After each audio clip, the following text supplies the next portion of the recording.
Hey yo, what's up mga boss? Welcome back to my channel. And kung bago ka pa lang sa akin channel, please consider to subscribe para lagi kang updated sa mga susunod kong videos na i-upload. So ngayon mga boss, andito na naman tayo sa fish pan natin para matingnan yung progress sa ating pinatrabaho na fish pan. So ngayon mga boss, nakikita niyo mga boss, may mga tao doon. So sila yung nagtatrabaho sa ating dike.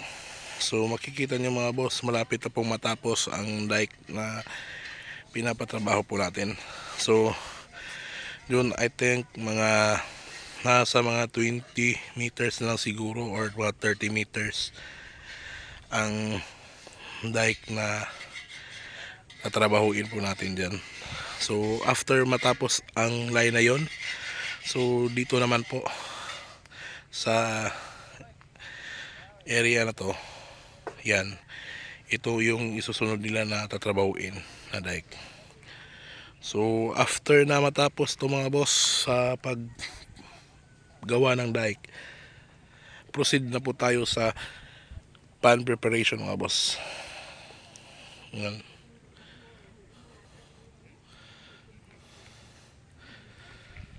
So yan mga boss, nakikita nyo mga boss, yan,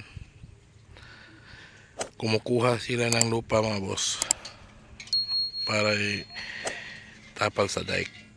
Yun.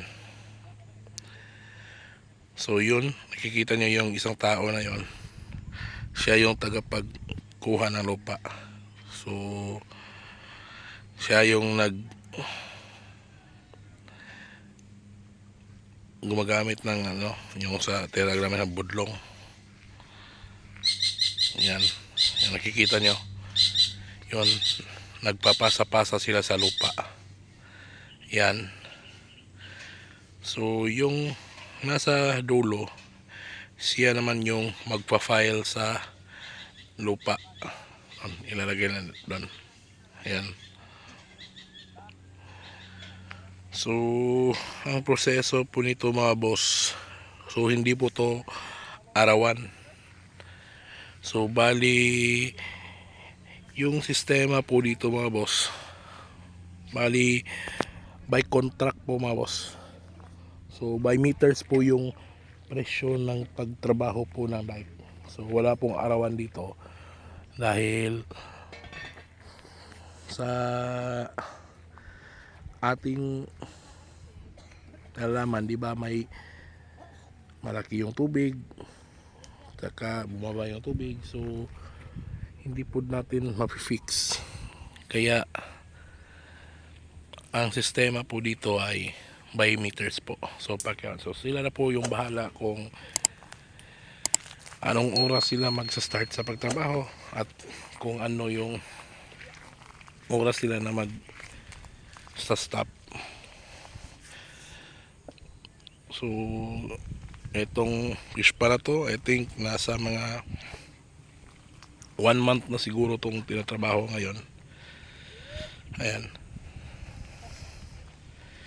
So nag-start kami dito na magtrabaho July. Yun. So going to 2 months na po mga boss ang pagtrabaho sa fish pa na to. So as you can see, hindi po madali ang pagtrabaho sa dike.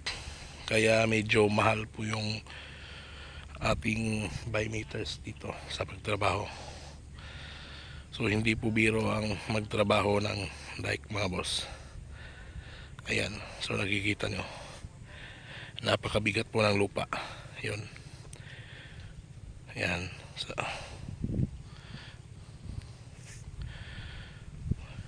ayan. So wala para dito yung tinatawag na gaket. So ngayon, dyan muna sila kumukuha ng lupa kasi wala pa pong tubig.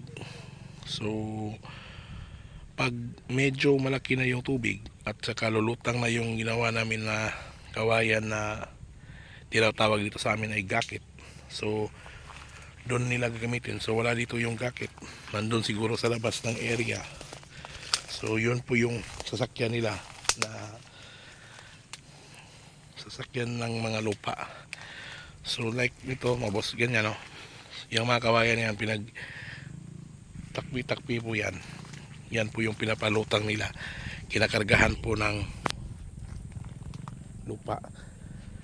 Doon sa area na yon, doon sila kumukuha ng lupa.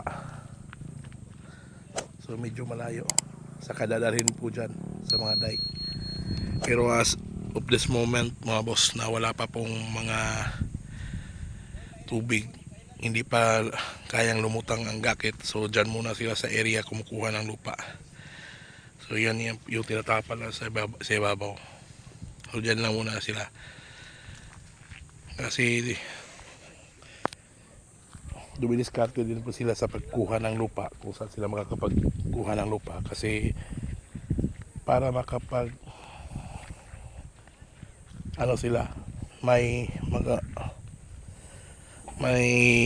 matrabaho din sila, as nagwe-wait sila sa mga sa tubig na lumaki yung dagat. So pag malaki na yung dagat, kaya nang lumutang yung tinatawag na gakit, so doon na sila magsa-start na magkuha ng lupa, yung kinukuha nila doon sa labas. So sa kanila dadalhin dyan. Ayan. So ngayon mga boss, I think na itong area na to, pati dito, so yan ay medyo konti lang ang trabaho dito na like, kasi medyo mabababaw na lang yung lalagyan ng lupa compare doon sa area na yon na halos malalalim yung nilalagay nila ng lupa, kasi yon yung pinaka damage talaga sa bagyo. So itong line na to ay hindi masyadong malaki yung sira, nandun talaga yung focus na pinakamalaki yung sira. So after na matapos doon, pupunta naman sila dito. So possible I think na nasa mga end of August siguro or first week of September matatapos na tong area na to. So after matapos tong area na to, possible na po tayo na makapag-start na mag-pond preparation. So yung bantay naman natin dito sa fish pond na to, sila naman yung papasok dito na mag-pond preparation. So idadaan po natin to sa tamang proseso sa pag-pond preparation para ma-prepare talaga at gumanda yung tubo ng lumot. So like sa kabila, itong nasa kabilang area, yan po ay ginawa po namin na tamang mag-prepare sa lumot, kaya po madami pong lumot.